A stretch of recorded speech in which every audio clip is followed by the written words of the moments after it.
got this Saga episode. We're going to talk about the process and what happened after the process. But let's start kind of when the process ends. I think we could all agree it was when Jimmy got traded to the Sixers from the T-Wolves. A lot of tanking, a lot of tough times for Philly fans. So they got Jimmy. Team was looking good, high expectations. Simmons, Jimmy. Then they get Embiid. Tobias. Got Tobias. That was like as well. the final Infinity Stone in the gauntlet. Yeah, Infinity Stone in the gauntlet, exactly. And then fast forward a little bit later, we talking about a little double doink action with Kawhi. Tough times. I mean, realistically, I don't even know how life would be right now. How would the butterfly effect affect us right now if Kawhi didn't double dink that in terms of his legacy? Drake would probably be in shambles right now, let's be real. That happens, and then Jimmy leaves. Obviously, Jimmy leaving was huge. I mean, we could talk a little. You guys want to talk a little bit about why he left? It just seemed like they didn't know how to use him, or at least the coaching staff and what Jimmy Butler said tried to, like, I guess maybe like control him in a way. He was quoted on the JJ Redick podcast as saying that they said that they would only bring him back if they could control him. But the fact that you're trying to control a grown man, nah, I'm cool. And when he got wind of it, he didn't want to know part of the team. So if that's how you run an organization, I mean, it seemed like it was flimsy to begin with. They didn't really have the infrastructure to keep that core together. Me as a person, as a player, I didn't know who the fuck was in charge. Yeah. I mean, obviously, it's changed a lot, too, because after that whole fiasco with Jimmy, him saying essentially there's no leader of the team, they're having film sessions, no one's even talking basketball in a film session. They're like you said, they're talking about just coming from a Tibbs scenario in Chicago and then going back, into Minnesota, like you're just Tibbs situation. Tibbs situation, like and like he was picked like 30th, like he came from the slums, like he had to work himself, so like grew up with Rose and Joakim Noah, and he's almost of a different. I mean, Tibbs is an older school coach, and that's what the mentality he had, and that's just there's no right or wrong way to do it, but you just see like why he thought Miami was probably a better fit for Jimmy and his whole thing. Yeah, they run their operation like a military outfit. You got to have a certain body fat. You got to be able to run like at least probably 8 miles just to get through the first practice. Like that's a completely different vibe to all the other places he was at outside of Chicago when Tibbs was running that shit. And I'm sure, so it definitely made sense to not stick with Philly when Ben Simmons is already kind of a weird guy to play with. Like, they both need the ball to succeed, and it just seemed like they couldn't both coexist. So for Jimmy, though, I feel like Simmons doesn't need the ball to succeed, in my opinion. He thinks he does. Ben Simmons thinks he does. I think the office, the team, besides probably Embiid, was intimidated the way he handled Cat in that practice, and I think they were just intimidated by the personality of Jimmy, and that's probably why he went to Miami. Obviously, this is a little bit more speculative. But, I mean, like I said, Pat Riley's been around. Eric Spoelstra's won championships dealing with the big three of Bosh, D-Wade, LeBron. So it just made an easier fit for him and it made the decision easier. But obviously the Sixers flipped it around and moved on. So got Morey, got old school coach supposedly in Doc Rivers. Mm-hmm. And that's kind of where we're at right now. I mean, they're still the head of it. So that's where, when they get them last year, they start the year with the whole new regime. When they get Daryl Morey, they have Doc, and it's now, all right, let's see what we can do. And Morey, the whole offseason, was pretty adamant. They're no, I think Simmons and Embiid are good. He kept having a bunch of data trying to support that Simmons is a good player. But then 3 weeks into the season, out a little bit here and there. Yeah, he was trying to tweet. 3 weeks into the season, Harden becomes available, and next thing you know, it's oh, Simmons, you're going to Houston. It seems like a done deal. The trade falls through, and I feel like there's just a sort of sour taste in both of their mouths. I feel like the whole rest of the season, where Simmons already feels like they don't want him, and Morey might be or thinks he's expendable. Yeah, and that's why now and then you go into the playoffs where.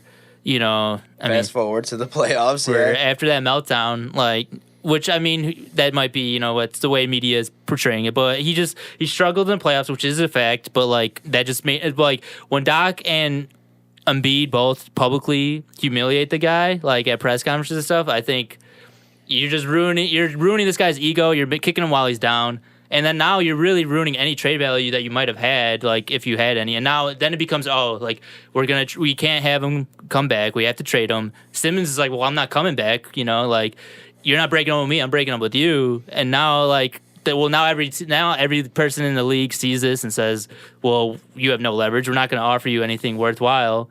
And it just becomes an insane stalemate. Well, it was a weird sequence of events because obviously, we're not going to go into it, but he had some personal issues Simmons was dealing with before the playoffs started. If you know, you know. And then he was playing not the best basketball going into the playoffs. And then that Game 7, like you're talking about in the playoffs against the Hawks, where he said, he doesn't think he could play because the masseuse had an undisclosed, an inconclusive COVID test, so he thinks he might have COVID and he's not ready to play. Turns out they tested him. He came back fine. But that's already weird juju of I don't want to play. Kind of it's like the anti-Kobe, when Kobe was I'm shooting free throws on a torn Achilles. That gets everyone hyped. But so the thing is the opposite, where it's one of your best players doesn't want to play in a Game 7 of the semifinals of the Eastern Conference semifinals. No, I think I totally. It's a tough look, but at the same time, so the thing is, he was the hack of Ben.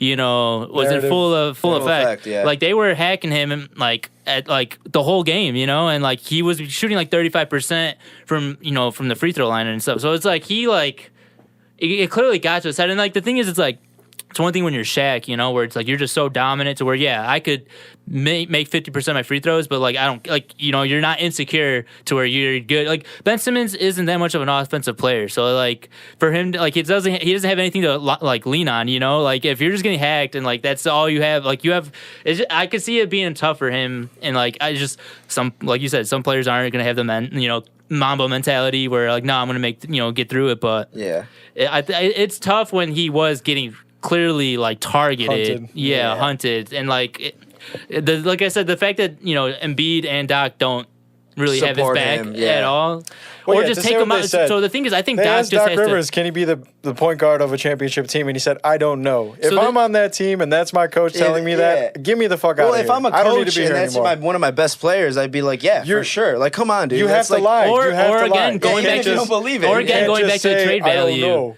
You can't say that and then expect to be all right, if we're gonna trade him, people are gonna you lose all leverage if you say he's not a starting caliber. We already know what you think of him. So and like you said, just as a coach, you should have your players back. 100%. There's no way you go into that press conference with anything other than support for your guys because you just lost a tough Game 7.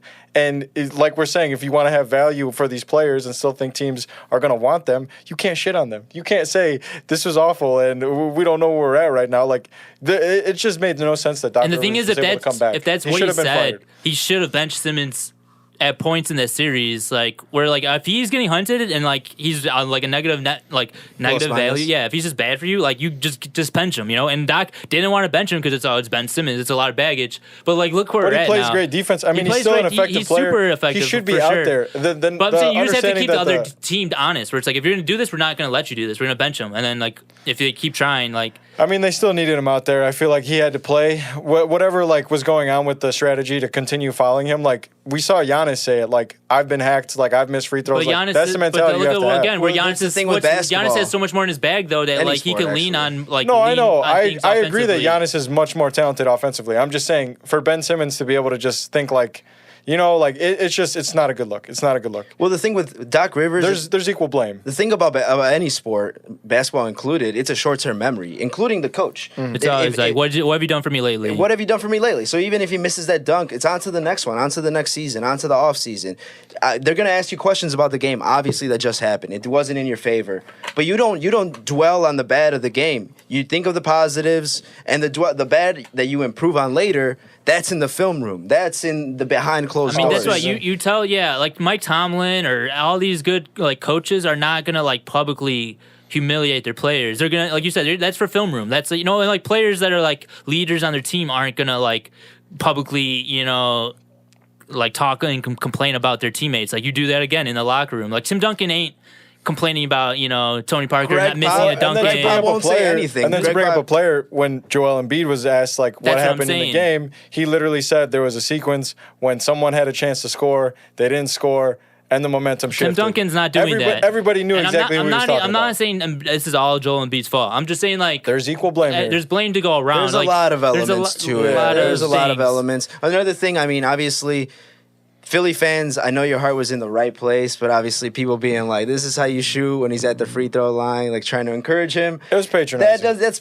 patronizing. He would make a three, and there was a clip that Joel Embiid like sprinted over to him and like crowded him, and it was literally like Ben Simmons was not excited about it. Like it was like treating him like a child, treating him like he's a young, like just first day on the job type thing. Putting that like, just shot his first basketball, stick figure on the fridge or something. Incredibly patronizing. So it's like, as much as people were trying to say that they loved him and embraced him, like I have some understanding for why Simmons was like, I don't know that that's the case, you know.